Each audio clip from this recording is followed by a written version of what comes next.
what this film's certainly sort of got is all the like sort of film geeks and that really like it. Do you know what I mean? It's a different sort of, because it's more. You see, the problem is people have to think when they're watching it. Yeah. And you know you got to follow the stories and you got to sort of just go with it and everything. And people struggle to do that. You know say, what I mean? do you think they're not used to that with our sort of films? Yeah, I think they're used to you narrating it and fucking telling the story and that. Watching You know drunk what I as a mean? cunt on about 12 pints and still get it. Yeah, the handheld and the sort of different shutter speeds on the camera and that. And people get they get. But it's unsettling, isn't it? It's fucking, especially if you've had 10 pints. I've had some of you saying, some geezers saying like, fucking, I don't know, you got, after you've had your popcorn, use your popcorn bag as a sick bag or something because you're going to throw up because the camera works so shaky. I'd say get your fucking eyes tested, mate. Yeah. Oh, Danny Dyer! Oh, you listen to the Real Politik podcast! Oh, if you insult me, I'll say it right. What's your kind of stuff? Danny Dyer! Danny Dyer! Well, welcome to fucking. I think that was an intro. There we go. Fucking welcome to Real Politik, mate. Fucking insightful leftist views. Fucking nothing problematic at all whatsoever. Bang up, governor! Yeah, you better believe it, you fucking cunt. Fucking cunt! Just a warning, there may be a lot of fucking use of the word cunt. Cunt! It will be cunt and not the other one because probably not quite as much as in the actual film. Yeah, wow. Yeah, well, yeah. So you're probably listening, and well, you know, because we've been talking about it on our Twitter feed. But today, okay, I've already got rid of the Cockney accent. That didn't last long. I forgot. We are not actors. Don't tell them that. When our Farron play comes out, they'll all be fucking. We're not professionals like Mr. Danny Dyer, you know. He's a serious fucking actor. He's done Harold Pinter and stuff. He has. This is the lexicon of Nick Love. He's extended our vocabulary. But yeah, welcome to the Real Politik podcast. 3 of us are in today. We've got Jack Frayne Reed. Yeah. And Yaya Rice. Hey everyone. Welcome back, Yaya. And of course, I'm Tom. And today we're talking about a seminal film that was released almost, or in fact, just about 10 years ago now. It was a social comment on Blair's Britain. Probably one of the most. You might even say it's an example of social realism at its finest. Oh, if you want to see Sean Harris as a security guard just being the most fash fucker ever, this is the film for you. With all the England but they're good walls. guys, right? They're good. Oh my God. Yeah. We'll get into his character. But yeah, basically, Outlaw. We're talking about Outlaw today, a film from 2007. It is, as the director Nick Love told GMTV in 2007, a film with a real social and political conscience. Oh, it sure does. Well, his vision of Britain in 2007 is basically paedophiles running through the streets, hoodlums breaking into barristers' homes and murdering their pregnant wives. You know, the maddest thing is they thought it was about a fucking country that doesn't exist. They're saying that, the press was saying, oh, how can you fucking say that about this film? You know, how can you say we live in a lawless country and there's nonsense running around, there's people running around stabbing each other? And he's like, what fucking papers you reading, you dozy cunts? Teenagers setting fire to 79-year-old women. And the cops seeing this and simply saying, too much paperwork. Oh God, yeah, that was... Bureaucracy running wild. My take is that it's basically EastEnders crossed with Mad Max. It's just total anarchy, just lawlessness. It's the old Wild West, you know? Well, to quote Nick Love Frontier justice. Directly from the commentary, it's a lawless country, and there's nonces running about, and there's people running around stabbing each other. Well, he certainly delivered on those promises, because there is a lot of those things in the film. But where can we start? I guess we talk a little bit about Nick Love. Sure. So, is Nick Love even his real name? Does he have is that his sort of kind of what stage a name? He's actually called Nick Hate. That's just what he thinks his girlfriend's calling that. He's one of those guys who's got love tattooed on one hand and hate tattooed on the other. Obviously, hate is on the hand that he fucking gives people a good Nick fucking Love. Nick Love, mate. What films have you seen? Have any of you seen any other films by Nick Love apart from Outlaw? I've literally not Were you seen saying... a single other film by Nick Love. What has he directed? Well, his first film came out in 2001, which was a film called Goodbye Charlie really bright, and it's I haven't seen it, but I've looked up some of the reviews for it and stuff, and it wasn't exactly panned or anything. It didn't receive like rave reviews either. It was sort of kind of like kind of coming of age drama set on the council estate. I've seen people compare it to Shane Meadows. Yeah, I guess. Yeah, I think that's probably the most pretty apt. I guess kind of like A Room for Romeo Brass rather than his later, more kind of elaborate film. Yeah, definitely. Yeah. And it was his first collaboration with Danny Dyer, and it also features Phil Daniels. Phil Daniels. Part Life. Yeah, I'm looking at his filmography, and I recognise a few names, but I've definitely not seen any of them. They're for a very particular kind of audience. The Sweeney, The Firm, The Business, The Fall Factory. The Firm is a remake of a TV film from 1989, which actually features Gary Oldman and is directed by Alan Clark. Yeah, and Nick Love frequently cites Alan Clark as his biggest influence. He says actually that his influences start with like Ken Loach, with Alan. Yeah, I know Ken Loach with Alan Clark, and he said with Anderson. I guess he meant Lindsay Anderson, maybe not Wes Anderson. It's like unless he meant W.S. Anderson. Paul W.S. Anderson.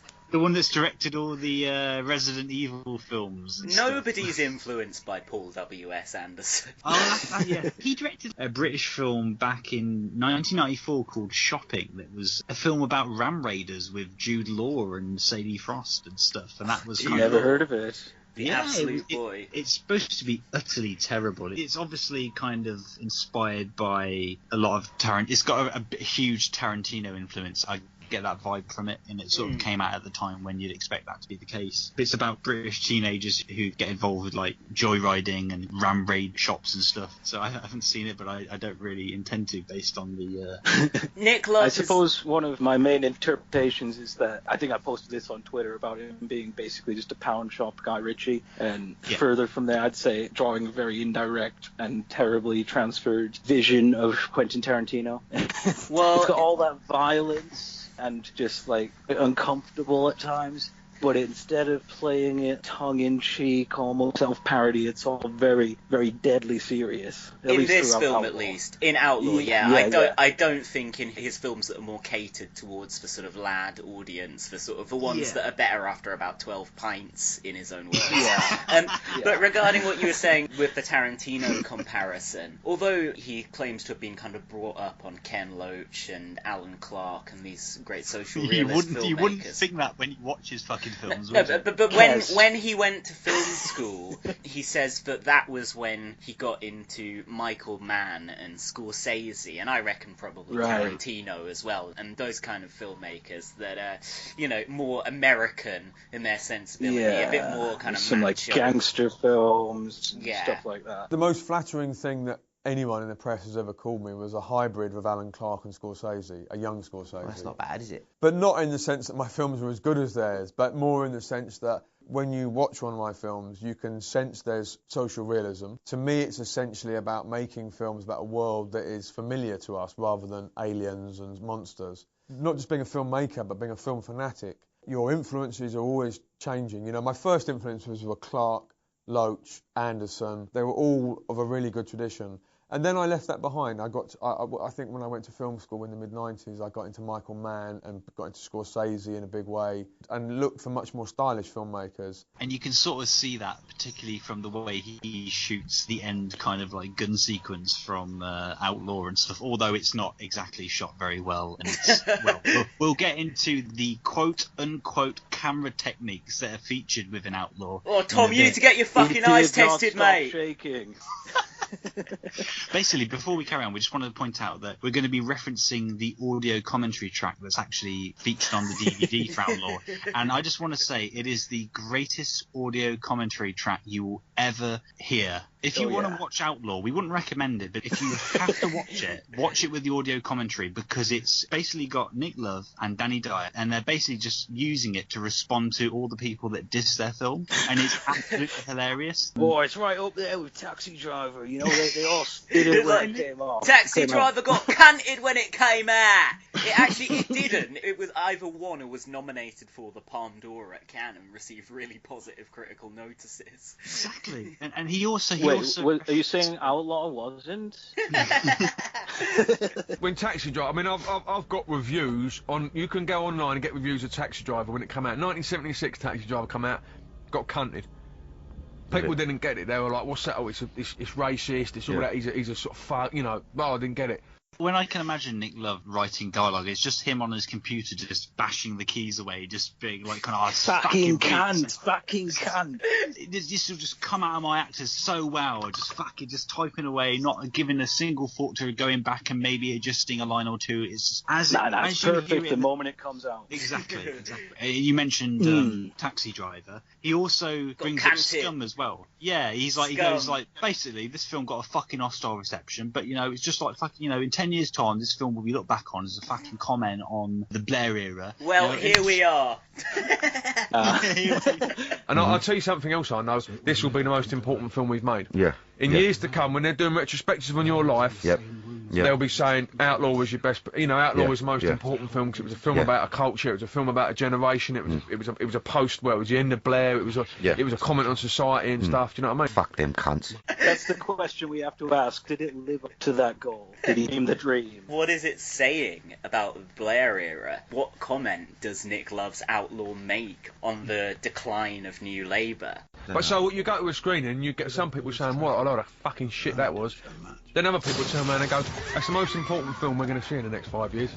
And they say, "Thank God someone's made a fucking film about where we're at as a country." But it's just about a fucking country that is slowly in decline. Yeah. And thank God you've made a film about it. Well, I think, you know what, Dan, and the bottom line is it'll be the film that we remember for the most, and I think we should be really proud of that. Well, I fucking am, baby. It's all about fucking yob culture. Yeah.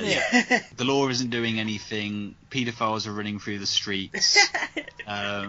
Just that's the legacy of Blair, according to Nick Love. It's so fucking good. A quick note on the commentary, which is that most people are just familiar with the 5-minute highlight reel of the commentary that's on YouTube, which we'll clip a bit of for this episode, and I highly recommend you all listen to in its entirety. But have either of you seen the film with the full commentary? No, I have not. But see, neither have I.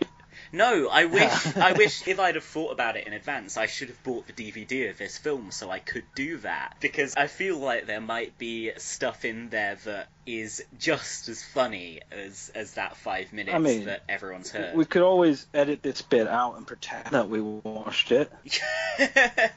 Yeah, sure, we could do. Just make some stuff up, Or just... Well, there's the bit where Danny Dyer predicts the rise of ISIS and says it would be a really good thing. He's like, them slags in Syria, that Assad, what we need is a new military force to take him on. My favourite comment from Danny Dyer in the audio commentary is when he's talking about the critics and he goes, "I've never seen no fucking stars before," referring to obviously a review he read of the film where it got 0 stars. So listen, the bottom film got a fucking hostile reception when it came out. A lot of the press didn't like it, and that they thought it was fucking too violent. They thought it was glorifying violence. No star. I've never seen no stars before. A fucking broadsheet cunt. Nice. I love the double act that they've got going in the commentary. So Nick Love was just like, The Guardian, they wrote this fucking thing about it, and then you just hear Danny Dyer just go, "Cunt," in the background. If you think about Time Out, I remember Time Out, it cunt the life out of business when it came out. When it came out on the telly the other day, it was filmed in a week. Yeah. And it's like, it just takes time. No. And those fucking clowns that have got a bit of power to write about films at the cinema and that, they're a little sort of cartel of people, most of them about 130, do you know what I mean? They're writing about these sort of young man's films and that, and they slag them off and all this sort of stuff. And Okay, there's violence in it, but, we're fucking doing proper, storylines and fucking... lives fucking, Well, the bottom line is, for me, is the difference about this film over all the other films, it's about something. This is a film about something. It's about, there is a comment on our society. Listen, let me tell you something, most film critics are failed filmmakers, that's the bottom line. Yeah. Probably find whoever that kid is that wrote the Guardian thing, he probably tried to make a film and it got fucking knocked back from Vertigo or something like that, you know what I mean? So he decides to fucking dig us out. Yeah. And then he goes like, fucking Mr. Bean 2, on its opening weekend, took 6 million at the box office. And then Danny Dyer just goes, "We're in the wrong fucking game, aren't we, mate?" I'll tell you something. I'll fucking tell you something, right? That Mr. Bean 2, that took 6 million quid on its opening weekend. Yeah. No. And the thing is, people want to go to the cinemas these days. They just don't want to think. No. They just do not want to think. They do not want to be provoked into a reaction. 6 million's that what it fucking took. Fucking hell. We were in the wrong game, didn't we? You know what? I reckon Danny Dyer should have been cast in Mr. Bean too. Not as Mr. Bean. I'm not saying. That would be an interesting play.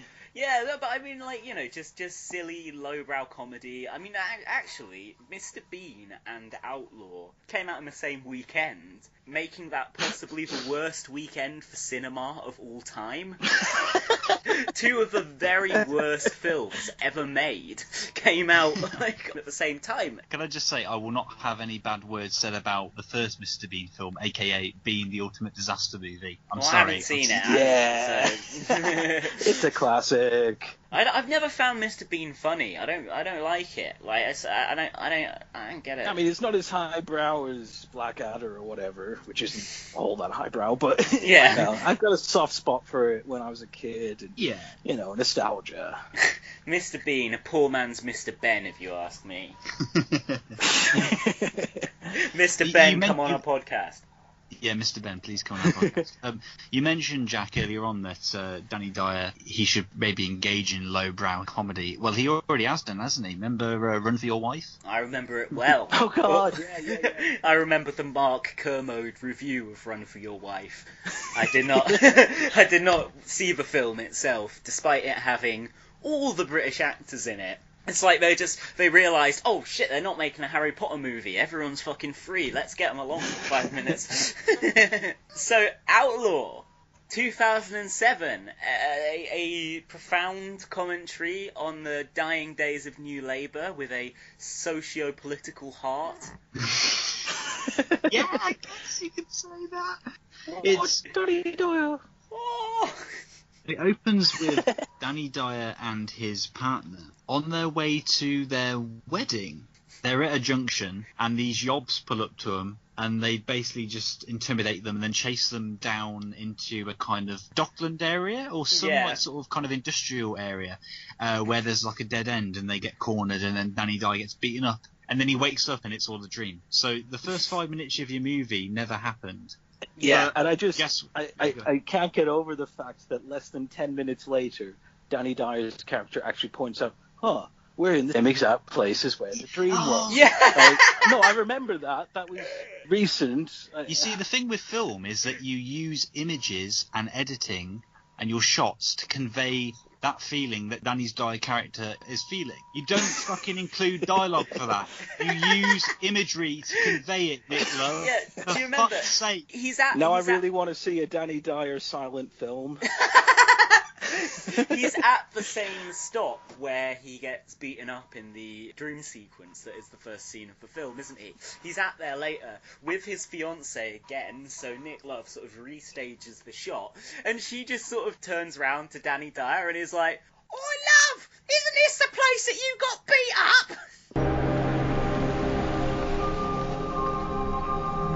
up?" This is where you're beaten up. What do you want to come here for? Don't matter.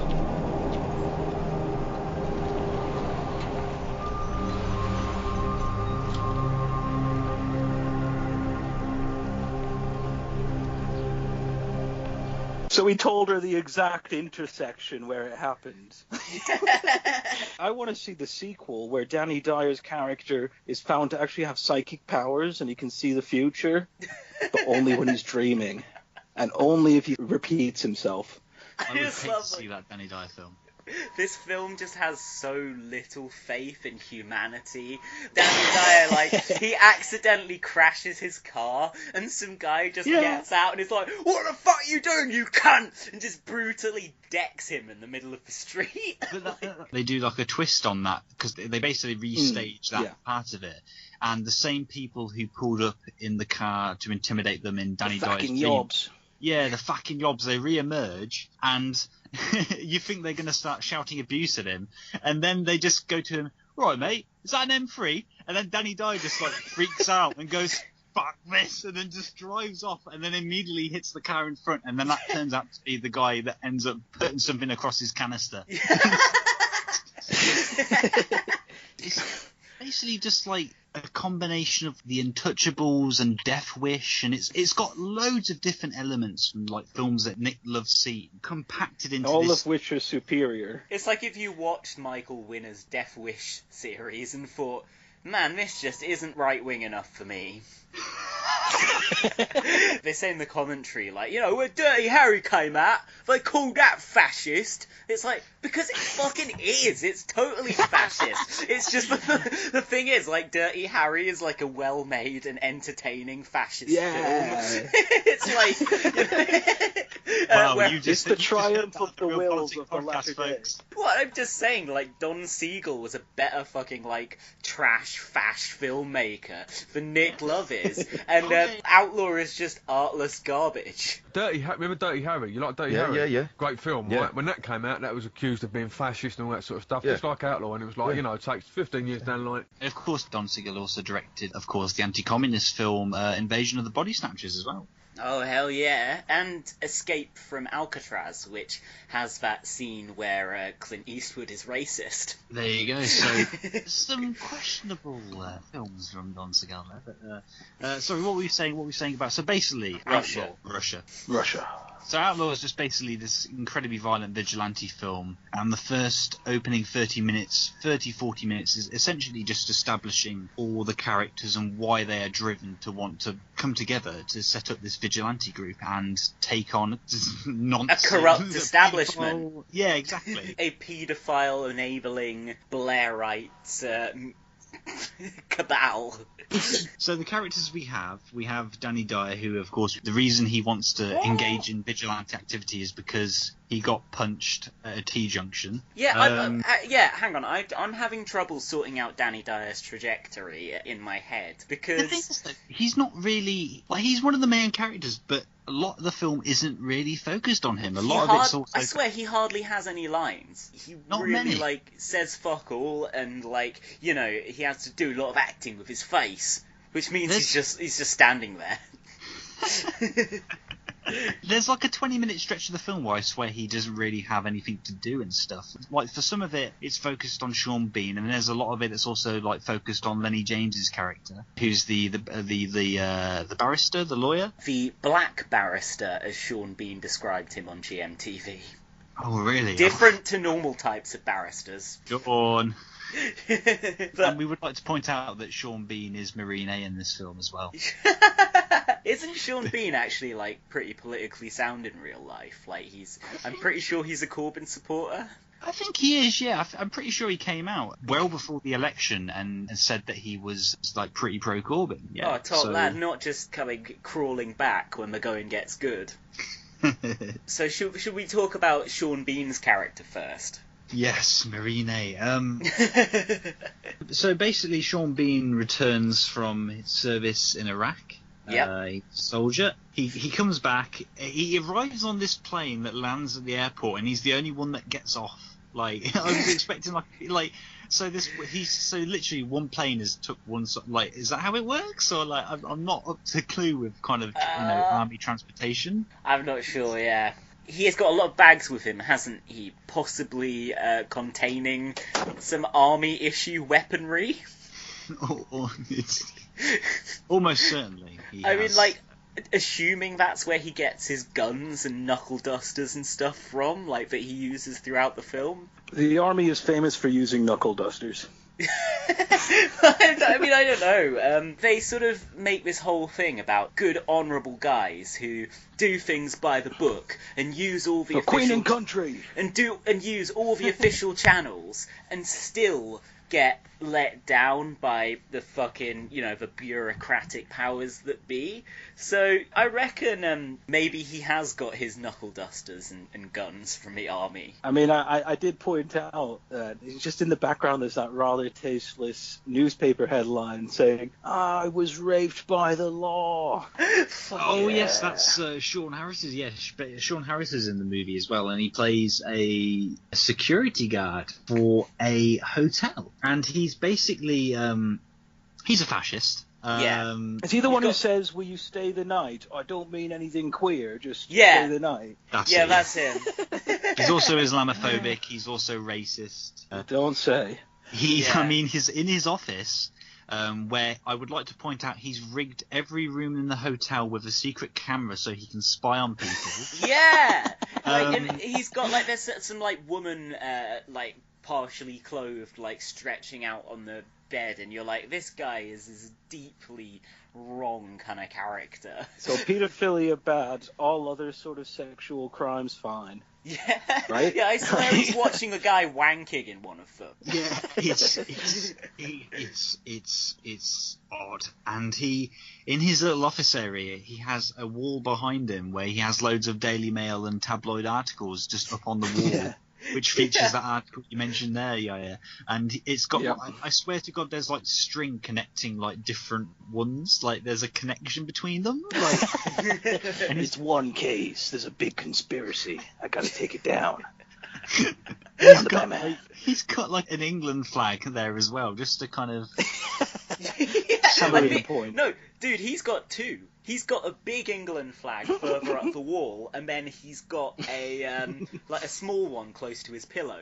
Like it must be like a football sticker or something. If he really needs the magic of the flag, he goes for the big one. But if he can't be bothered standing up, he just uses the little one on the pillow. And you rub it 3 times like a genie's lamp, and then you come. Poof. So that's Sean Harris's character. He's really keen to get this vigilante group set up and stuff, and he's the one that revels in the violence. We've got to mention. I think he's the one I referred to as Captain Bowlcut. Yeah, I think he does have horrible hair. And Sean Bean has just come back from Iraq. It's sort of implied with PTSD. He comes back home, and his duplicitous, unfaithful wife is sitting in there in full view of a window doing some steamy hand-holding with some random bloke. Disgraceful. Awful. The state of Britain, I say. Yeah, it's really a damning indictment of the society Blair created, where you just have unmarried men and women holding hands in full view of the street. Women get a pretty bad rap in this film, don't they? Oh yeah, big time. There's no major female characters in the film at all. In this world, they're there to be stabbed by yobs. They're there to be strippers. They're quite literally objectified as far as possible. Or just fucking jilted in the most unceremonious fashion. Oh yeah! What? Why? Because he knows the game's up. So basically, Danny Dyer is about to get married to his fiancée, and then he just decides, no, I can't go through with this. I've got to go join the vigilante group and kill some cops. Just like, they're getting married, and there's all this sort of like swirling soundscape going on, and Danny Dyer is just tuning out, and his fiancée is like smiling expectantly at him, and he keeps like gazing like towards the fucking door of where they're getting married, like as if he keeps gazing down the aisle as if like, oh, can I get away with leaving? Is anyone gonna notice? If I sprint. Yeah. And then the priest is like, do you take her as your lawfully wedded wife? And he's just like, nah, and just runs away.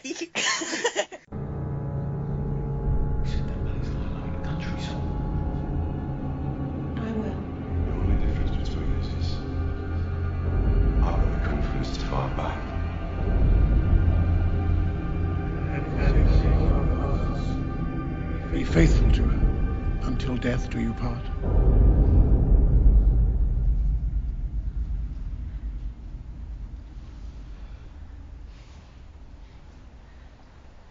No. The thing is, though, there's no reason for him to do that. The fiancé character is never built up as being this kind of like adversary or anything. Yeah, it's so. If anything, you feel sorry for her. Like, why is he not a character? She doesn't have any lines. She just sits in the car with him a couple of times. Not only do two female characters not talk to each other about anything other than men, they just literally don't talk about anything on their own other than men. It's just, oh my god. Should we talk about Lenny James's character? Because his wife is one of the only female characters in the film, and she is pretty unceremoniously dispatched pretty quickly in the running order of the movie. Yeah, he's basically a barrister, and he receives a death. He's one of the two black characters in the film, one of whom is his wife, who we already mentioned. During this court case, he receives death threats from the gangster who's being put on trial, and they threaten to kill his pregnant wife, and they go through with it. And this is why he decides to join the vigilante group to get his own back. There's not much character built up, really. Like, he's probably the most fleshed out character, but that's not saying much anyway. Like, he just gets racially abused multiple times throughout the film, so that Nick Love can be like, look, racism's bad.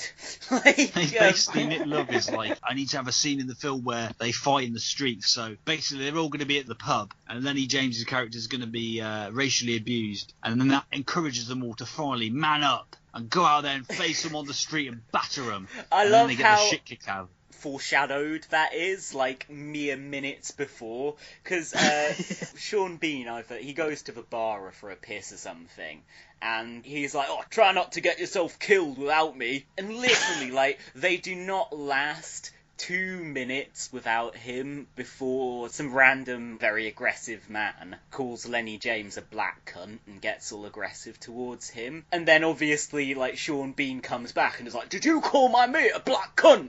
And has to kind of come in and save the day. So yeah, you have a nice white saviour moment there. Except then they go out to fight those guys, and all of them get the shit beaten out of them. Danny Dyer's like mates with them as well, and he just completely melts, and he like kind of just. Do you remember? He's like this really annoying character that works in the same office with Danny Dyer's character, and he's is that him? Yeah, do you remember? He's like a really Weasley kind of character who's just like constantly asking Dyer questions and annoying him and stuff, and he's out. For some reason he's in that scene as well when they're all out having a drink. I didn't see that connection. Talking of like the foreshadowing in the film, briefly going back to Danny Dyer jilting his fiancée, there is actually a scene where he's in the car with Sean Bean about to do some violent things, and he's trying to like have a man-to-man, heart-to-heart conversation. He's like, you know, supposed to be getting married next weekend. Not sure I really want to. And then Sean Bean's just like, shut up and get out of the car. So that's they leave that as that. That's Nick Love's idea of a tender moment in this film. What? You mean we're back in the place you got beat up? To have feelings, right?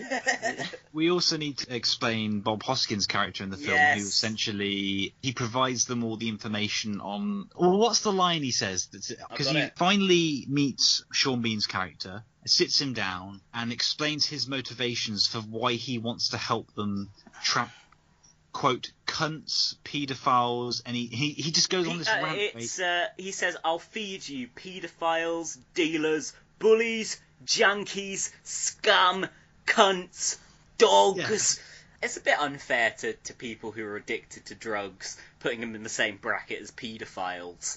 And, you know, dogs are nice. What have they done to be bracketed in with bullies? Still, at least there's no violence against dogs in this film.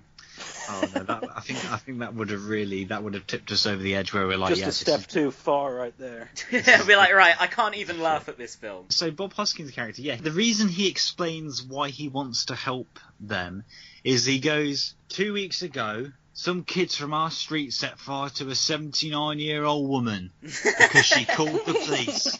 That's why he wants to basically help this vigilante group. 2 weeks ago, some kids from our street, they set fire to a 79-year-old woman because she called the police after they tried to rob her 3 times. And you know what the police said? Paperwork.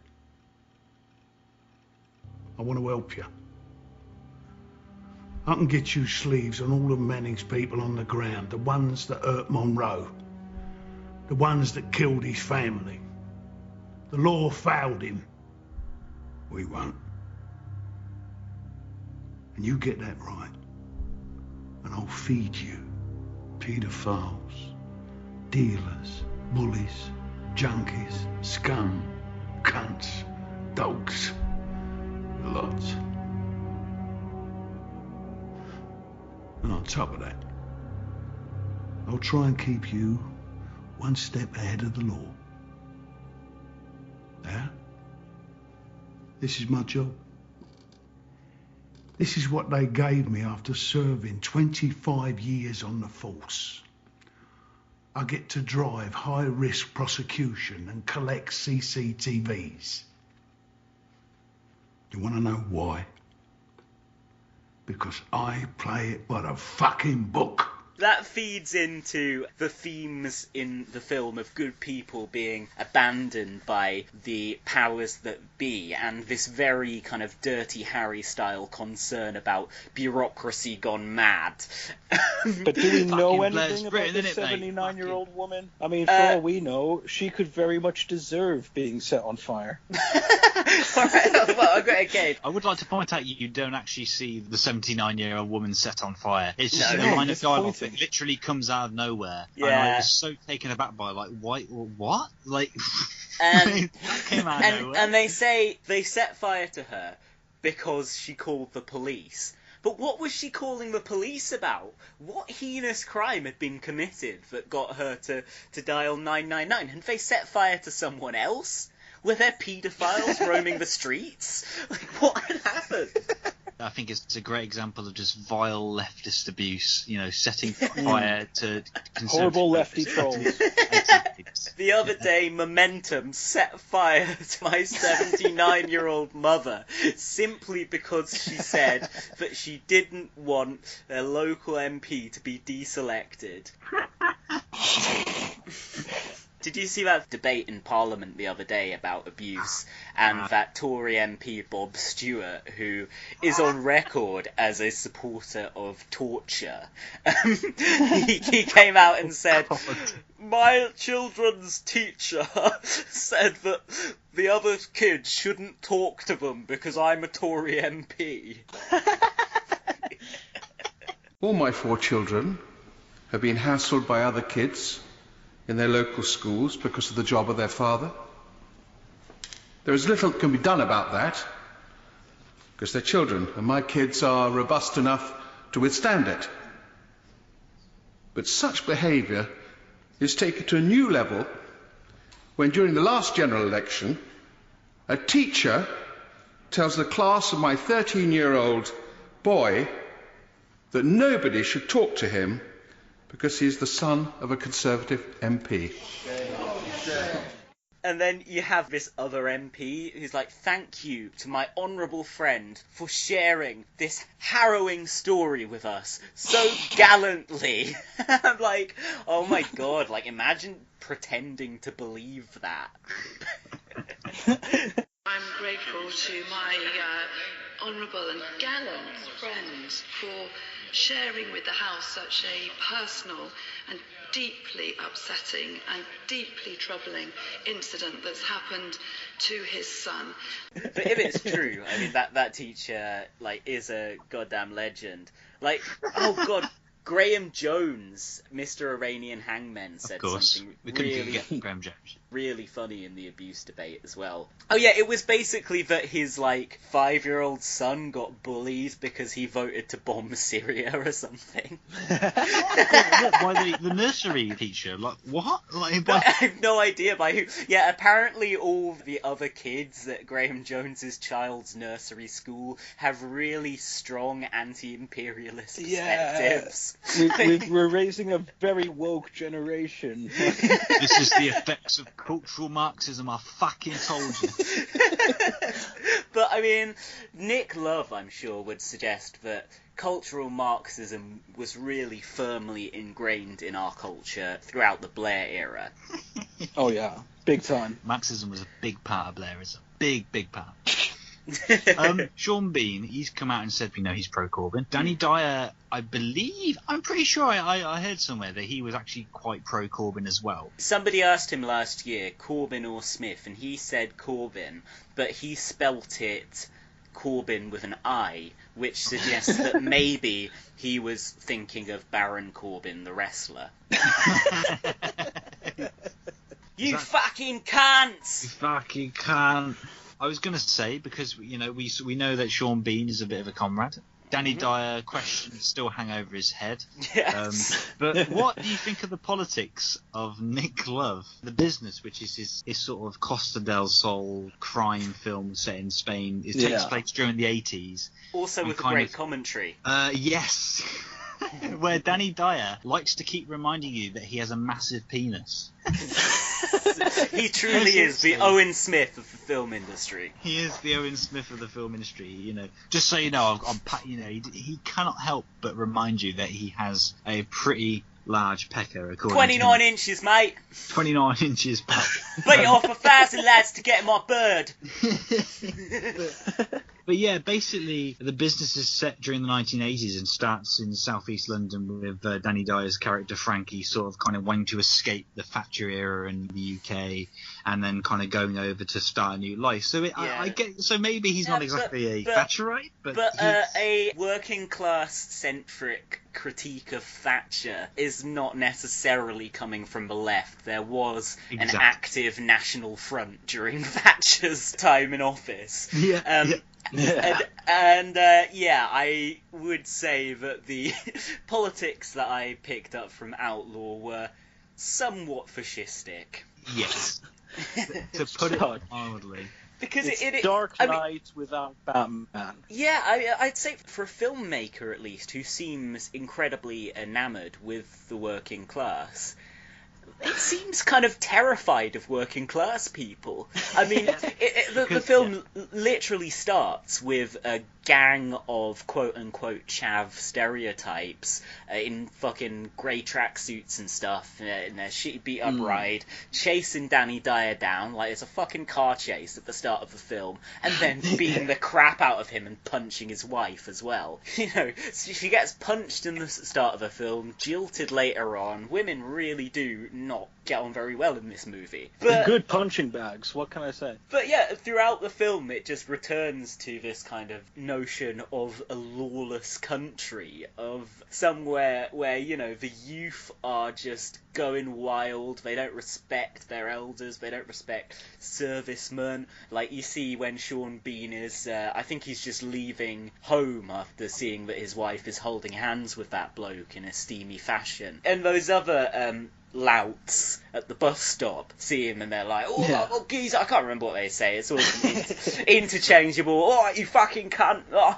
They're like, you're right, soldier. And then because basically Sean Bean is walking to his house, he says to them, you're right, lads, and they're like, you're right, soldier, and they kind of slowly creep up on him but then back off. But we would like to point out that Outlaw at that time in British cinema was part of a running trend of films like Eden Lake, Harry Brown, Cherry Tree Lane, where the chav stereotype is used as the main threat in those films. Yeah, it is exploited. It is quite literally demonized in that these people are just a kind of pure incarnation of evil. Shorthand for scary poor people. Yeah, but I guess Little Britain was probably winding down in 2007, which featured all kinds of hilarious chav stereotypes and stuff. Yeah. That was sarcastic. I really don't think it's a funny show, but it has not aged well at all. No, very, very of its time. Oh yeah, it's very we've sorted everything out. We can punch down because society itself is basically fine. What does it matter if we make fun of fucking everyone, handicapped people? Yeah.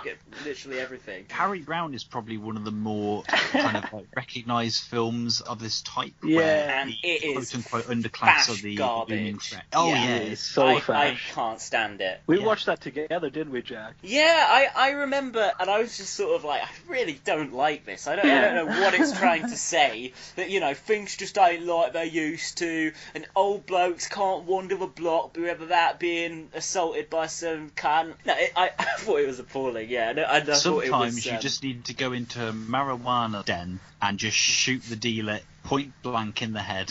So that's the message of Harry Brown. Fucking That's pot justice. dealers. God damn it. Should we talk about the villains in Outlaw then, other than obviously Blair himself?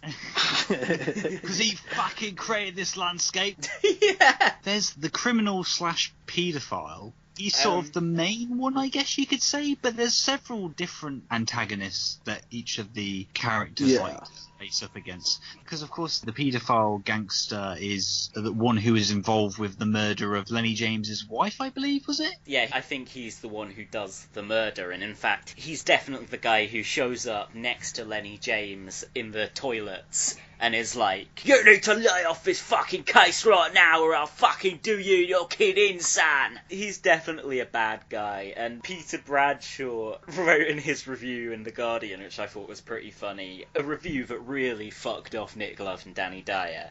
He wrote, "A vicious drug dealer's enforcer is treated to summary justice by Bean's mob on the additional grounds that he is a quote-unquote nonce. A paedophile who is also a terrifying-looking gangster. How very convenient."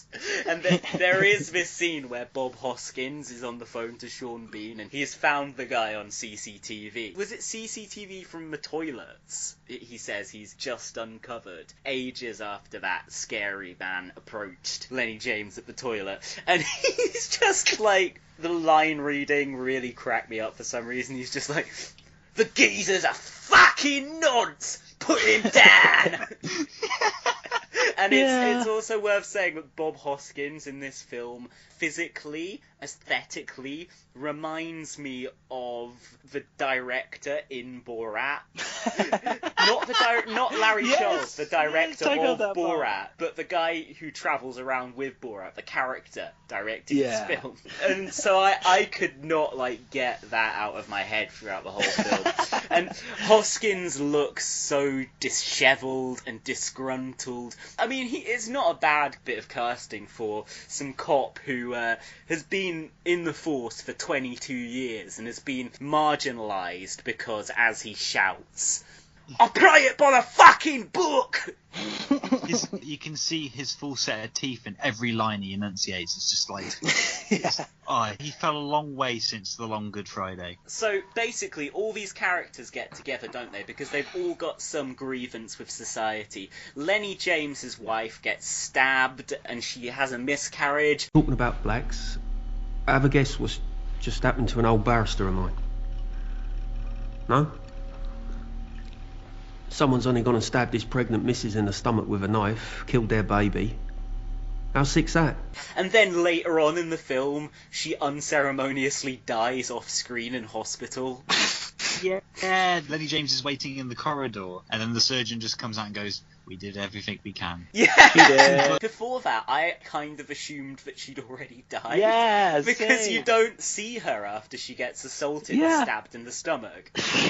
I mean, yeah, pretty much. What else does that character offer to the story? Nothing. Well, I reckon Nick Love, maybe he had some budget problems. He went through his script and he was like, right, let's turn this into a tight hour 45 long film. And he's like, right, what is superfluous in this script that we could use? Women! Yeah, he just went through. He's like, right, woman speaks a line here, cut that, cut that, cut that. He's like, oh fuck, I've only managed to cut 5 minutes of the film. Should have written more women. They basically all have some grievance. Sean Bean. There's one other member of the vigilante group who we haven't spoken about, played by Rupert Friend, who's a student. He is a long-haired pussy, middle-class pussy, student pussy from Cambridge. Pussy. And he refuses to beat a prisoner with a baseball bat. What? Fucking melt. But to be fair, being part of the gang does work wonders for him, because when we see him at the start of the film, he's this kind of quivering wreck, and then we see him a bit later in the film after the group has temporarily disbanded, their vigilante squad, and he is winking at attractive girls. Oh, yeah. He is playing rugby now. The guy comes Being on a leaps vigilante and bounds. can open so many doors. You just gotta consider it. So it's basically like all these lads get together. You've got Danny Dyer's nothing character who had a dream that he was going to get beaten up. You have fucking Lenny James, who is very upset that his wife got murdered and he lost his unborn child in the process. Sean Harris is just he's just a fascist. Yeah, he's just a fascist who wants to commit horrific violence. Should we talk about the sort of bonding scene where Sean Harris is just going on about who's like first on his list, who would kill? I think Danny Dyer is just like, first on my list would be the fucking bullies. Like, there's a couple of times in this they mention bullies as like one of the real like worst people in society, along with paedophiles. And well, that's the thing, paedophiles are pretty much the only unequivocally bad people in the list that Bob Hoskins gives. Dealers, junkies. There's an element of moral ambiguity there. Scum and cunts, well, those are subjective value judgments there. And dogs are very good boys. Yeah. Can we talk about the scene when the group finally have enough of Sean Harris's character? Yeah. And decide to brutally murder him? Wait, do they murder him? Oh, no, actually, they tie him up to a tree, and Sean Bean shoots him in the kneecap, and then I think it's revealed that he dies off screen or something like that. Oh, really? It's so fucking brutal, isn't it? He's saying to Sean Bean, like, you're all talk, mate. You've never done anything. It's just talk, order us a bat, and nothing to show for it. And then, like, the next thing you just see, it's just a smash cut to Sean Bean stringing him up and shooting him. And the effect on it is so terrible, because he shoots him through the kneecap, and they use like this kind of effect where basically there's just a see-through hole that's appeared in his kneecap, and it just looks terrible. It's just shocking. That made me slightly confused about the morality of the film, because before that you have the scene where they've got the quote-unquote nonce / the guy who killed Lenny James's wife. They've basically got him strung up. I think Sean Harris like stabs him or something. Yeah. And Sean Bean, like, instead of hanging him, like, cuts him down, and then what do you know, the guy, like, kills again and murders Bob Hoskins because they gave him that moment of mercy. And so I'm just confused by, like, that guy is, like, the big bad of the movie, but they don't kill him. But then they just fuck Sean Harris up for just being an annoying little shit. Yeah, like, because Sean Bean's, the reason he cuts the paedophile gangster loose is because he says to Sean Harris's character, we don't actually know whether he did that. Although Bob Hoskins has briefed them on this and told him that he's done all this stuff. Basically, it's a reason for them to just basically string out just a bit longer so they can have a big like gunfight at the end. That's the only reason.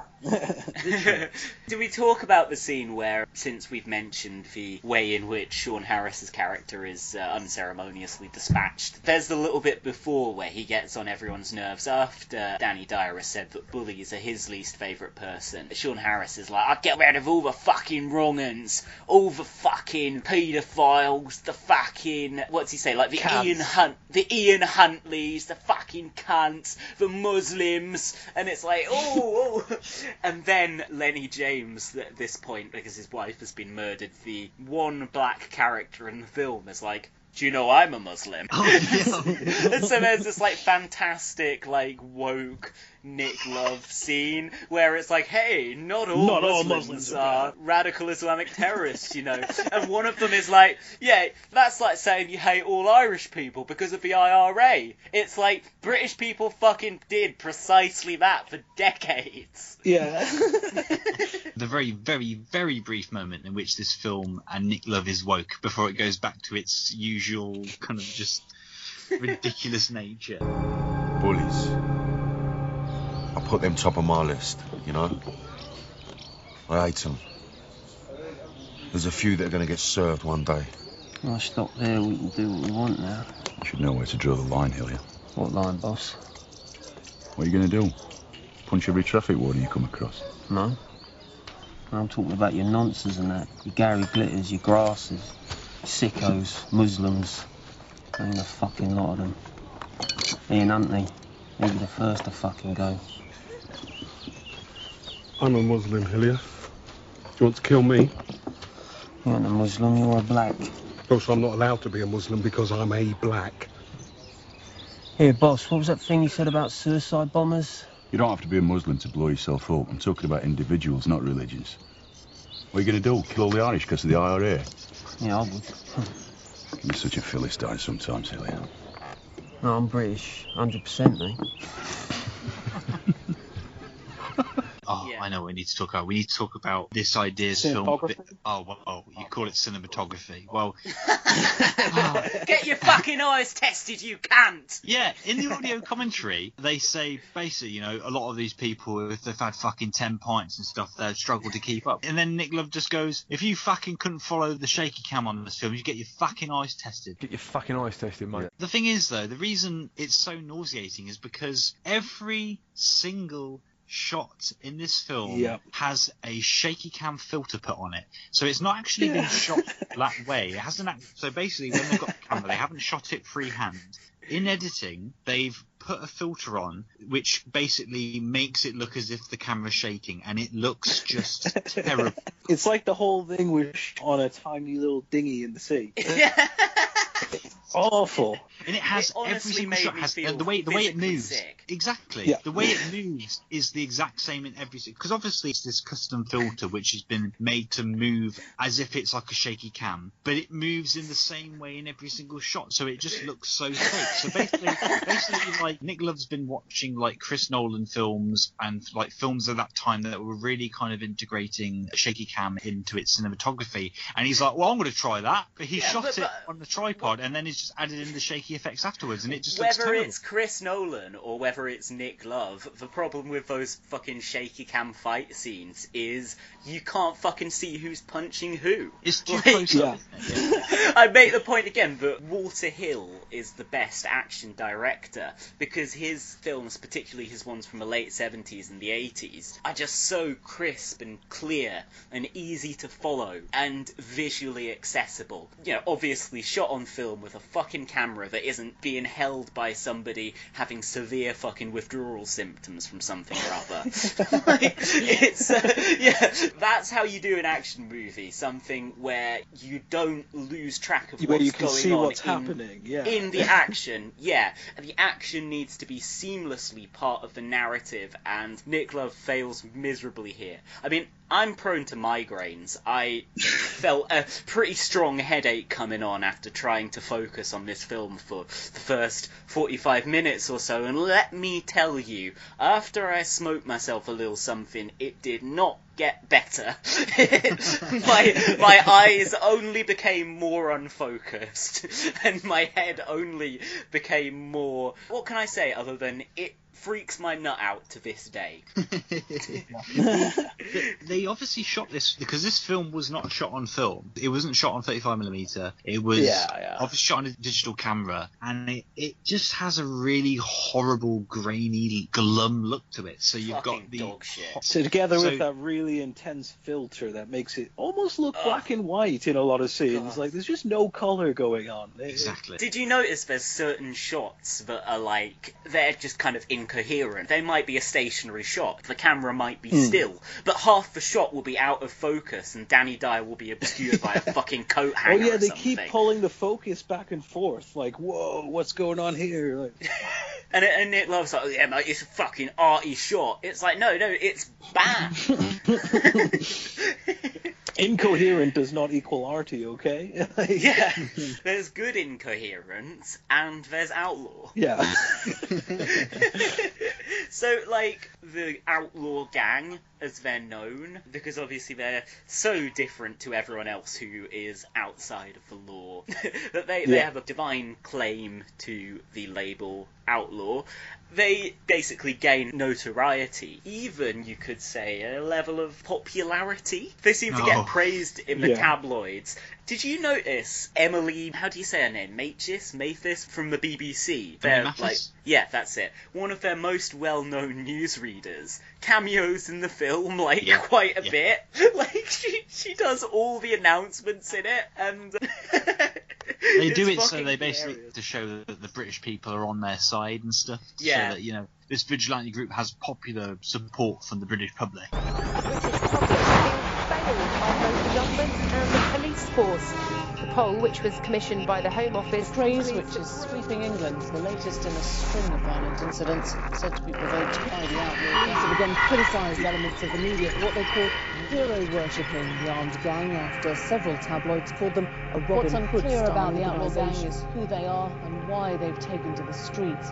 And later in the programme we're going to have your say in our text vote as to whether you see the gang as heroes or as villains. Oh my god, the montage where Emily Mathis is reporting on it on the TV, and they just cut to people around the country just transfixed. No, it's not. It's on the police press conference about them that's being live broadcast on TV, and you see like this family in this like swanky fucking kitchen watching it with their kids. And then you see people standing outside a TV shop watching it silently on the TV. It's like that is literally only a thing that happens in movies. Yeah, really. It's been done to death so many times, but it rears its head in this film somehow. Auteur Nick Love. The big speech when he rallies them all into the gym. He tells them. So this is Sean Bean's character. So basically, he's drilling them and stuff, and he's trying to lay out the ground rules. You know, he starts by going, "Why are you here? Why are you here?" Yeah. And they're of course like, "Oh, I don't know. You just told us to come here." Like, I can't teach you how to fight because you already can. Yeah. Deep down, you want to stay because you've been abandoned by the powers that be, and there's nowhere else to turn. Yeah, this is the most political scene in the entire film, and he just goes, if you want to spend the rest of your lives getting bullied by cunts like Blair and having paedophiles wander the fucking playgrounds while you smile mutely and pay your fucking taxes, then get out the door. Get AIDS. Or jump on a bus with a rucksack full of explosives. Government will dish you out a free car these days. But keep your head down, be a good citizen, and walk without a limp, and you get zip. That's why you're all here. You count for nothing. And your cries fall on deaf ears, same as me. But if you want to spend the rest of your lives getting bullied and raped by cunts like Blair, and having paedophiles wander their fucking playgrounds while you smile mutely and pay your fucking taxes, and get out the door.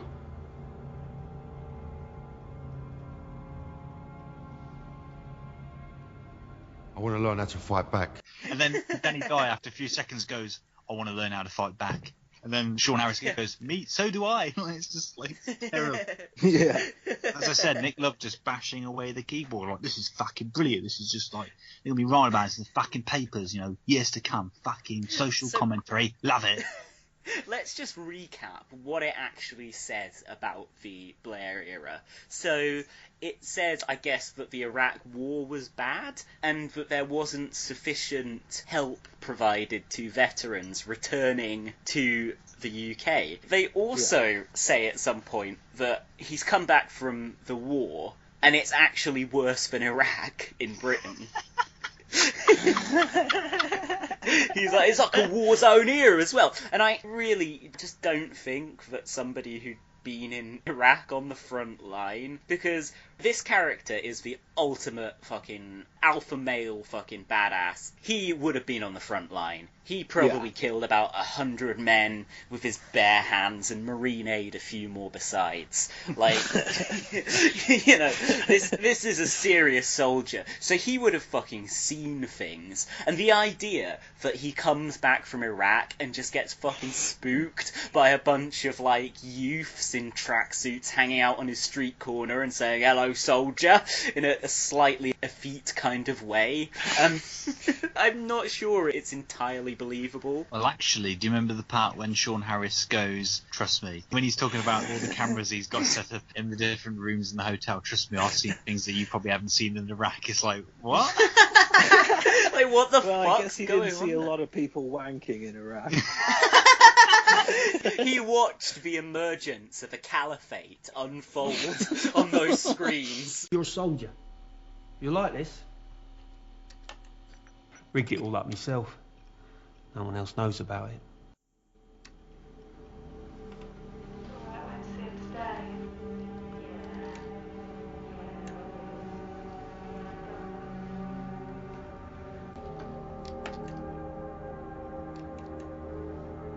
It's a dirty fucking world. And I've seen things happen in these rooms you wouldn't have even seen as a soldier. Trust me. You could stay here if you wanted. I'm married. I'm not a queer, if that's what you're thinking. I just meant you could stay here. Use a camp bed. No, then yeah, Sean Harris is like, nah, mate, I've seen a gangbang in room 69 the other day, so beat that. There's a great bit, I think it might be in that scene in the gym where Sean Bean is like, I'm talking about legitimate targets. I'm talking about violence. I'm talking about the people who hurt you. I'm talking about fucking violence. I'm talking about legitimate targets.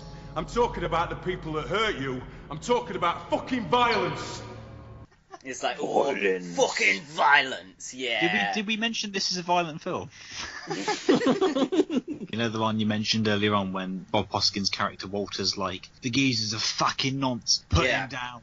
The response from Sean Bean's character's like, you're a good man, Walter.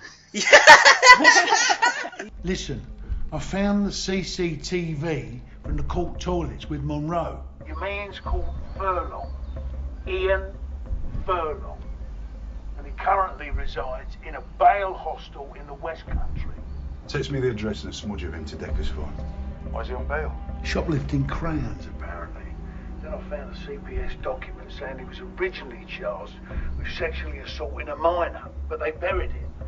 down to his cooperation with certain police officers. The geezer's a fucking nonce. Put him down. You're a good man, Walter. Thanks for everything. Yeah, you too, son. This film is basically like Hang the Pedos, the movie. Like, so we were talking about what it sort of suggests Blair got wrong. I mean, maybe not summary execution for Peter. Yeah, not having a sort of even more draconian ASBO scheme. You know, just life in prison for anyone who like drops a bit of litter on a council estate. Like, jury trials, bad idea. Yeah, that he doesn't just let random people hang paedophiles because you know, the police aren't going to do it because the police can't be bothered to do all the paperwork. It's so confusing. Just everything about the film's diagnosis of Britain in 2007 social ills. Well, on the note of its general technical ineptitude, there was a bit I found quite amusing where they're in a van getting away from somewhere. I think this is after one of them has slit open a bag of money and let it fall out onto the street, and everyone's like, wow, these guys are like Robin Hood. And they're in the van driving away, and you see the front window of the van, windscreen, that's what they're called. I don't drive. They're in this van, and you see in the windscreen, it's just blinding white light, and I'm like, are they getting away to heaven? Like, little did you know that was Nick Love's way of, yeah, exactly. He wanted to leave a subliminal message in there that what they're doing is they're actually driving towards heaven for the good work they're doing for British society. They actually die during that sequence of the film. You don't see it. All the shootout they're true at the martyrs. End, that's just another dream. Yeah, they're true martyrs. Just like, you know, the ISIS boys that Sean Harris watched on the CCTV in the hotel. But yeah, basically, like, so they're in this van driving away, and you see this, like, blinding white light, and I'm like, hang on, could they not even be asked to, like, green screen in a fucking road there? And so I start to think, hang on, this van probably isn't moving because the camera is no shakier than it is in any other film. So presumably, sorry, any other scene in the film. So presumably they conjured up the effect of that van moving by just like sticking on a van moving sound effect and shaking the camera a bit. Filmmaking. Yes, it's great being able to see where the seams are in the film. What did I tell you? He's fucking out there. He's fucking insane! And then Lenny James pipes in like, maybe, but he speaks sense. I'm in the toilet. Try not to kill anybody while I'm away. What'd I tell you, eh? Fucking out there. He's completely insane. Maybe, but he speaks sense. I wanted to think that. No, yeah, because they're referring to Sean Harris's character, aren't they? Sean Bean's character. The big man. The top lad. We would like to point out that none of the actors in this film received any nominations for any Best Acting awards. Even though fucking Rob, mate. Bean's really going for it. He's really invested in this role. Because there's a BBC News interview where Nick Love and Sean Bean are kind of, I think it's like a morning BBC News show. That's the one I watched, not GMTV then. And Sean Bean's just like, well, the main reason I wanted to work on this film is because of Nick here. It's just like, wow. Well, Sean and Nick are here now, as we see. And Sean, you play a soldier who's come back from service and finds sort of a different Britain to how you left it. It is a very, very violent film, isn't it? Any qualms about your part? It is a bit violent, I should say. I found it, I mean, I'll be honest with you, all the sort of bone-crunching moments and set to a soundtrack, I find it quite a difficult watch. Yeah, did you have any qualms at all about the role? No, I didn't really. I mean, I suppose one of the first things I mean that attracted me was working with Nick, you know, because I think the films that he make are very unapologetic and you know, and very realistic, and you know, it's not very often you get that. They're not made to a format. They are very, very passionate films, and so that was a big attraction for me. Yeah, Nick, you said this is a film that you're most proud of. Yeah, the films absolutely. that you've done. Yeah. Why is that? Because I think that my other films, you know, like The Football Factory and The Business, they were more just lads' films. You know, they were playing straight to sort of one audience, which is young males. And I just think that Outlaw's got, I mean, it is uncompromising, it is brutal, but it's got a very strong political and social conscience. And I think that, you know, that's probably why I'm proud of it. Because I'm saying political and social conscience is the core of the film, and the violence naturally flows from that. Well, I think, you know, I'm getting, as ever, I'm getting sort of drawn over the hot coals, the amount of violence in the film. And, you know, the bottom line is, if you're going to make a film about people that are desperate enough to take the law into their own hands, you have to show how difficult it is for them to do that. And so therefore it has to be, it's a violent world. Well, it's not every day you get to work with a proper auteur and also a serious fucking actor who has done Pinter and that. Yes? What Pinter play did he do, Danny Dyer? Because Danny Dyer, basically I sent a link to an interview of Danny Dyer that's on YouTube, and I would highly recommend people check it out. It's called Danny Dyer Nothing to Something, and it's shot in black and white, and it's got a Hans Zimmer proper serious. It's proper serious. Danny Dyer talks about him getting into acting and how he's been typecast in a lot of films. You know, I wouldn't know. I couldn't possibly imagine how he's been typecast, but he has. But yeah, he talks about the first kind of acting gig that he got, which was a small part in an episode of Primal Suspect. Prime Suspect. Prime Suspect. That's the sign. Primal Suspect. It's like the Neanderthal version. Wasn't there like an ITV show long years ago called Primal something where they go was called back Primeval. That's it. That was because ITV wanted a show to put on at 7 o'clock on Saturdays to compete with Doctor Who. So dinosaurs coming through time to modern day. And all the cops got to fucking stop the dinosaurs in their tracks, playing it by the fucking book like Bob Hoskins. So basically in this interview he talks about how he got this role in Prime Suspect. And he got to work with, you know, fucking David Thewlis, method actor. He's going on about her. So basically, I learned so much from fucking David Thewlis from one day on this part. And he did this thing because, you know, he's method. and basically he played my pimp, and I was a rent boy in it. And he goes like, basically he did this fucking thing because he's method. He grabbed me by the neck and he kissed me. And you know, because I'm a fucking actor, I took it. You know, my dad was on the set and he's like, "What's he fucking doing, my boy?" And I was like, "Dad, no, calm down. This is the game we're in now." And the part was for a rent boy, right? But it's a good part, right? It wasn't just fucking noshing people off. My first ever scene was with David Thewlis, wicked actor, method, right? And like, I learned so much from doing one scene with him, I tell you, from probably the next 3 years of being an actor. That 1.5 hour I spent with him when he played my pimp, and he chases me down the street, right? And he gets hold of me like that, and he fucking throws me up the fucking his corrugated iron like that. And he done this thing, my old man wanted to smash him over it, right? Because he was, so he wanted to show his power to me. He kissed me on the mouth. That wasn't in the fucking script, right? And I suffered it. I went, fucking hell, you know what I mean? Like, boom. My old man was fuming. He goes, "What's she fucking doing to my boy?" I went, "Slow down, it's all right. It's the game we're in. It's the game we're in now." You know what I mean? This is a different world, you know, you've got to accept it. But I remember watching this cunt, Thewlis, and I thought, fucking hell, man, this is what it's about. This geezer's fucking nice as pie 1 minute, and then he switches into this character, and he's gone, mate, a fucking evil cunt. And I thought, yeah, I want some of that. My dad wanted to spark his fucking lights out.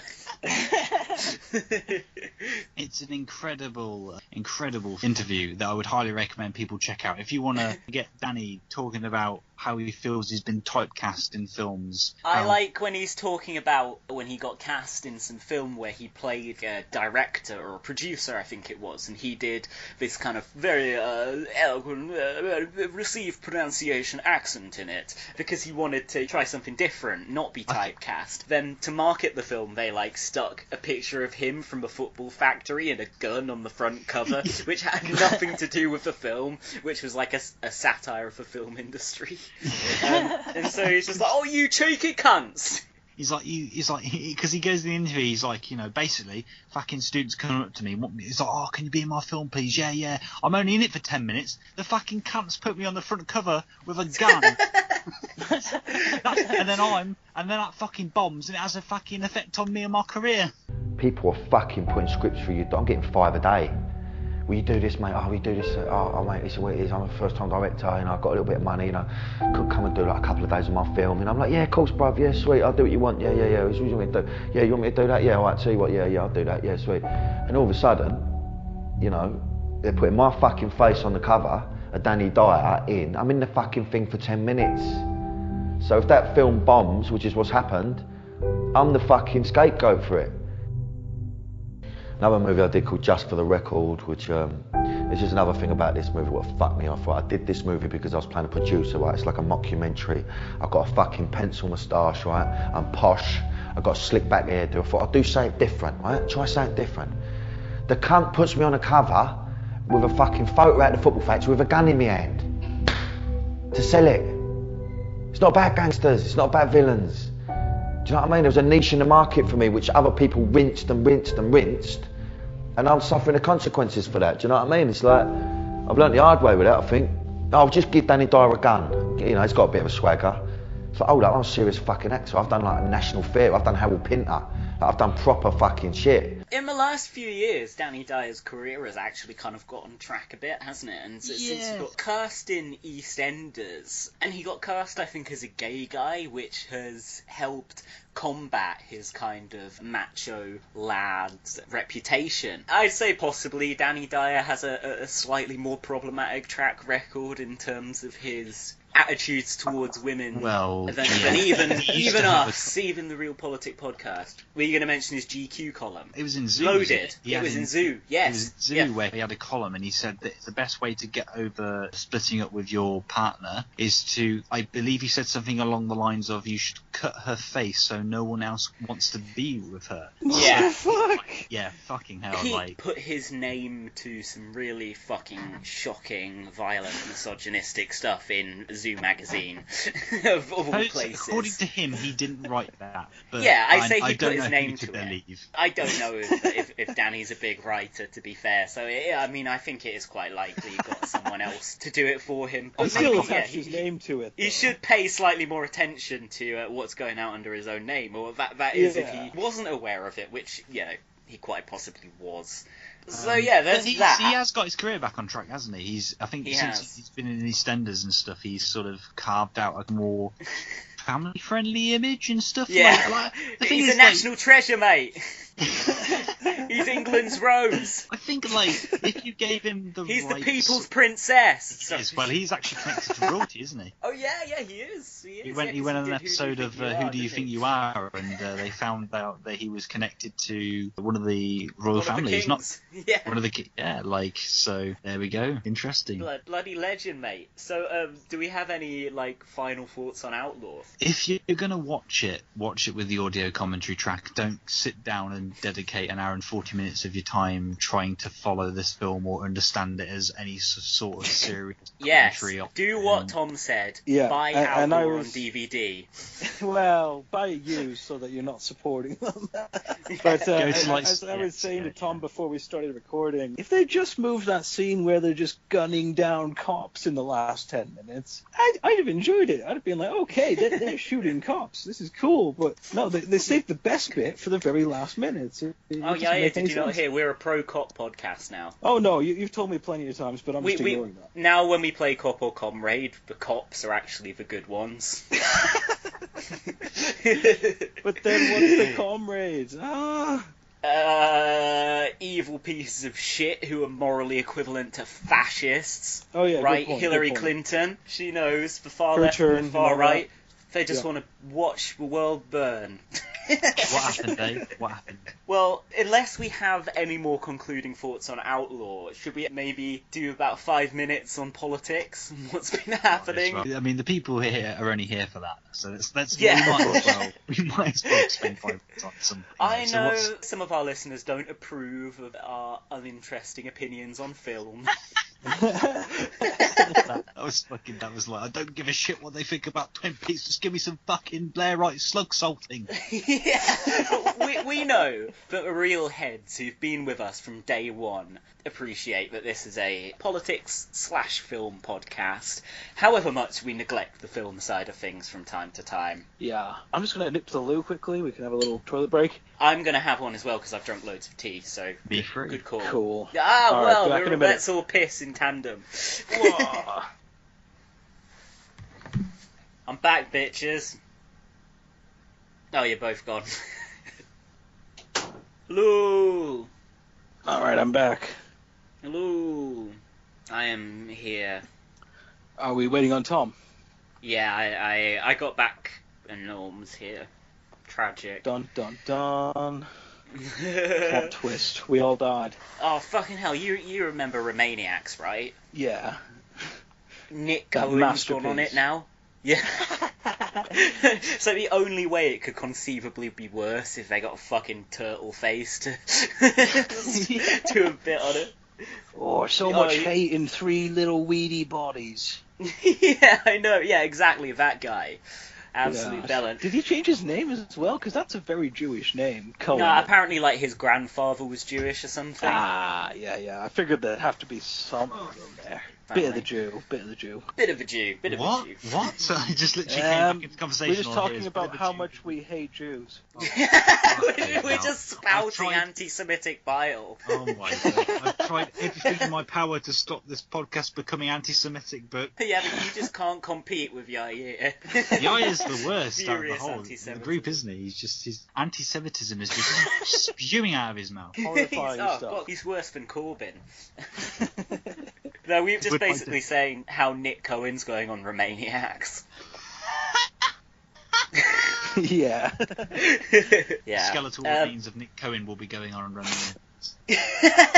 No. So, what politics we want to talk about then? I can think of George Osborne's profile in some place and Hillary Clinton's book. But the thing is, it's good if we talk about a bit of British stuff, even though I'd love to rip on Hillary as well, because, there's plenty of American podcasts. Yeah, I'm sure we can probably talk about it more at length in the next episode or whatever. Yeah, we can allude to it, but should we talk about the George Osborne profile? Okay, so it's in Esquire magazine.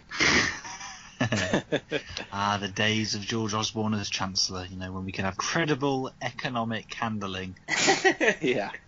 Oh, yeah. So, Esquire magazine have published a very long profile on George Osborne, the former Chancellor and current editor of the Evening Standard, written by Ed Caesar, no relation to Julius, and so on, I presume. Oh, there's a good new account you guys should check out, which is called @ComeObama. And it has one tweet which simply reads, "Come Obama." This is cum as in the stuff that comes out of your willy rather than the come here, Okay, I think we were guessing that. I don't know. Well, you never know. I think that is the kind of thing that we should elucidate for our listeners.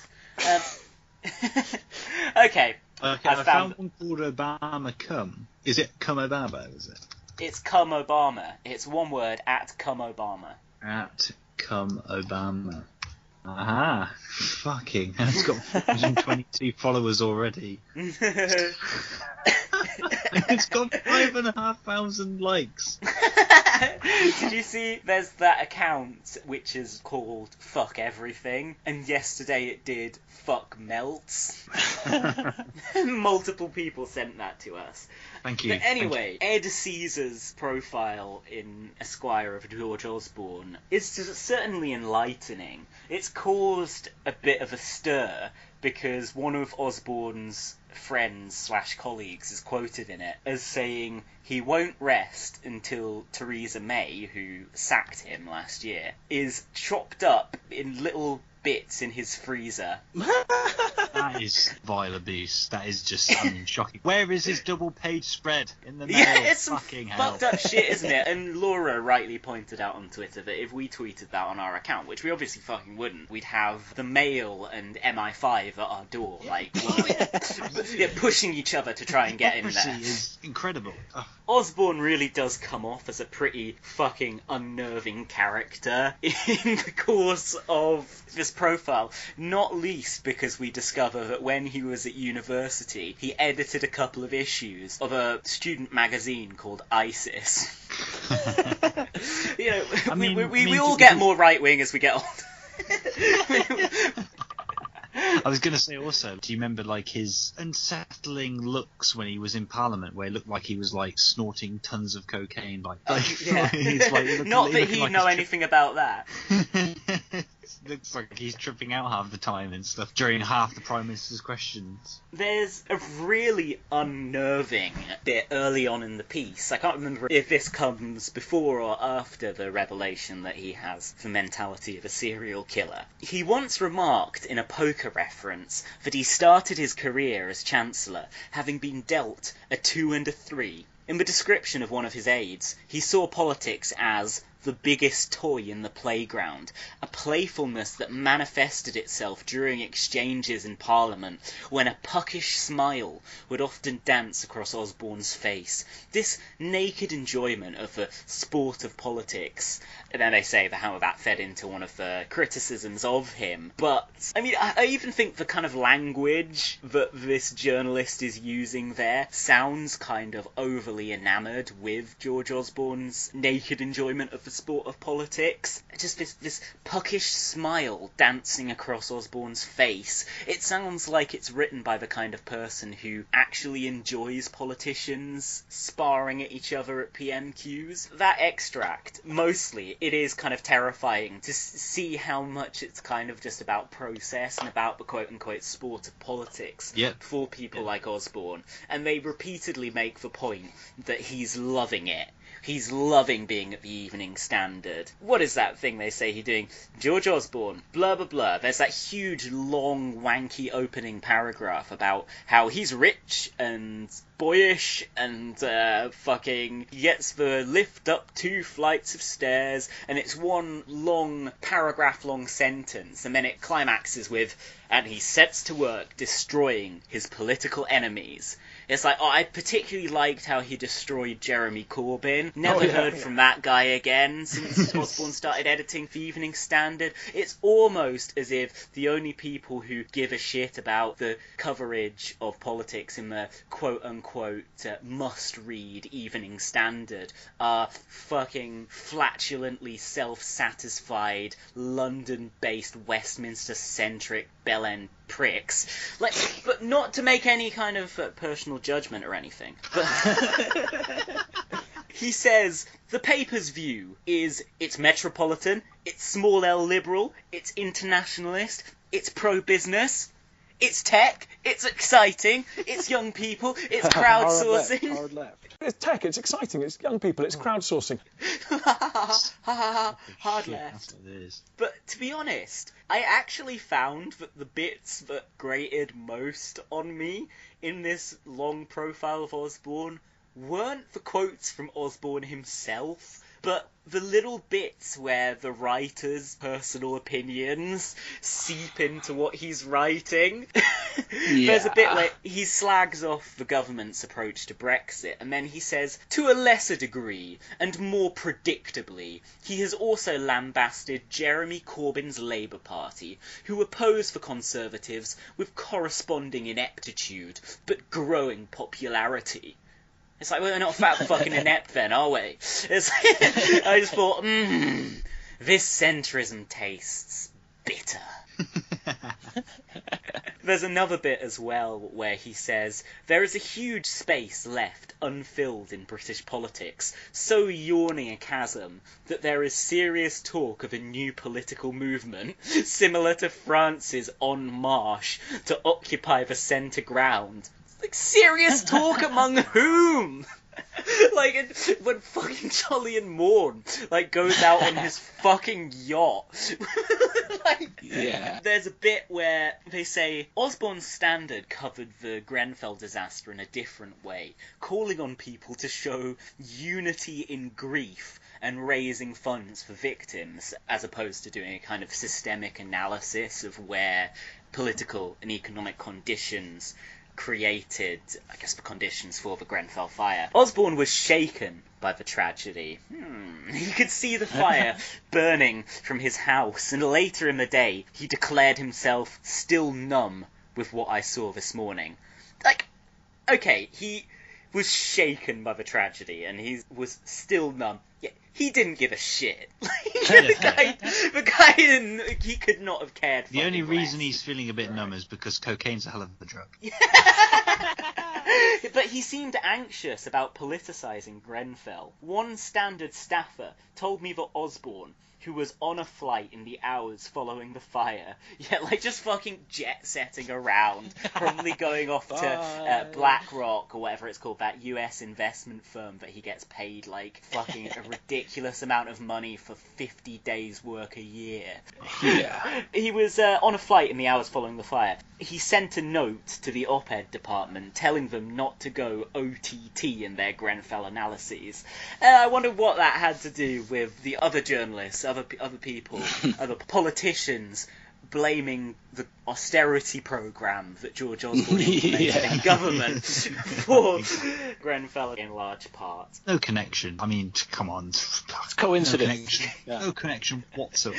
But it's written by this, like, hilariously bitter fucking melt who obviously despises Corbyn with every fibre of his being and thinks George Osborne's a pretty cool guy. As do any reasonable people. He says Theresa May had called a snap election to strengthen her own position, with her party apparently more than 20 points ahead in the opinion polls.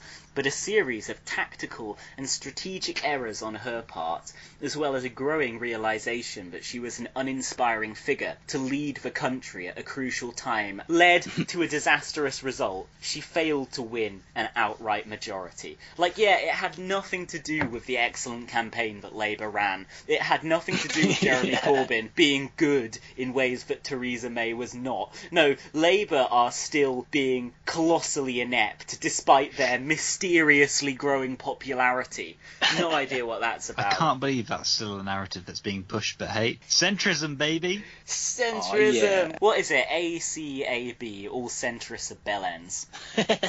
I think we should Careful, you don't want to appear in the Daily Mail again. Ah, sorry, I used the most terrible slur there. Call them bastards. Bastards. Any other political ramblings we have before we depart? Oh, fucking hell. Have you guys got anything you want to bring to the table? I am, much like Obama, quite spent. There's a new book out, isn't there? Which looks like a thrilling read, which is by Hillary Clinton. And it's called What Happened. Although, given What happened? the She fucked level, up. That's what happened. the total lack of understanding of political circumstances that she seems to evidence in the extracts that I've read from the book, I don't know why there isn't a question mark at the end of the title. Because it seems awful. There will be American podcasts who've talked about it plenty, but it's just the most fucking shocking load of shite I've ever read. I think it's funny people are reviewing it as if she wrote it. Saying Hillary is a very concise, clear writer. It's like, well, no, some fucking team of fucking spad running everything by this huge committee. Like, they just the sheer amount of pop culture references in it.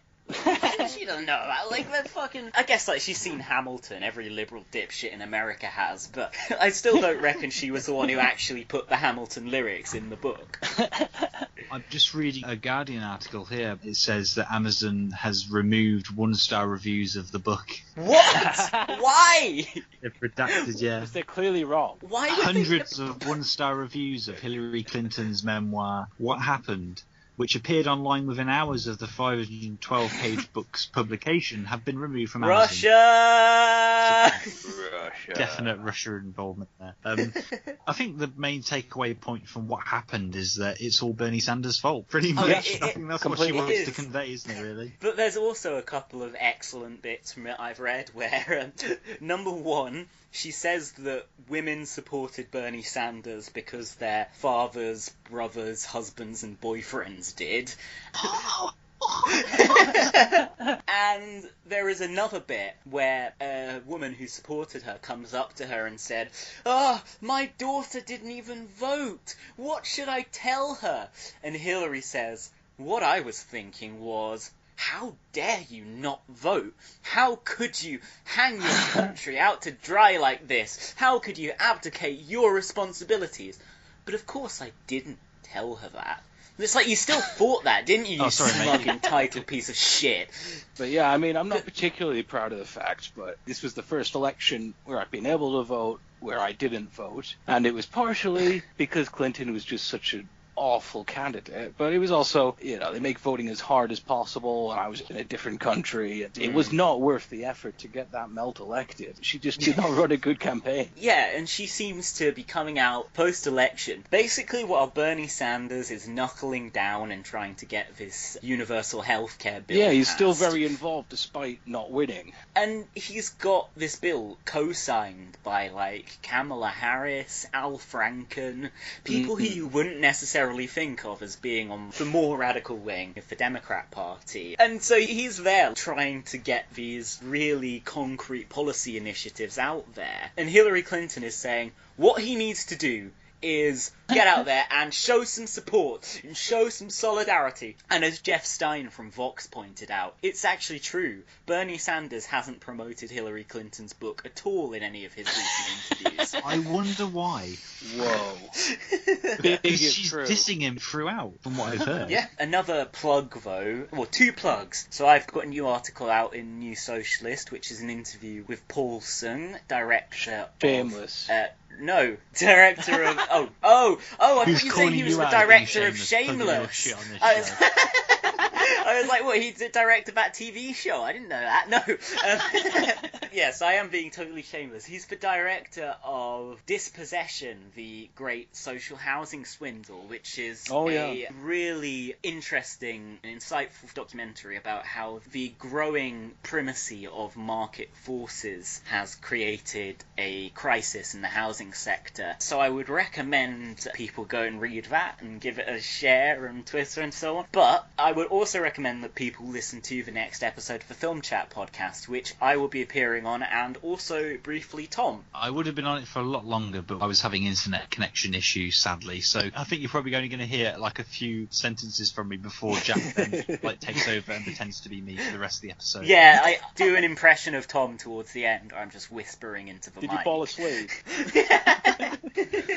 Tom time. We've renamed sleep Tom time. It was sleepy Tom, and now it's Tom time. Speaking of sleep, it's time. I'm good. Tom, do you want to do a fucking outro to this episode then? Yeah, fucking hell. Are we gonna fucking recommend Outlaw then? Fucking the cheek of some of these fucking critics. Fucking right, we are. Out of 5, 6 stars. Yeah.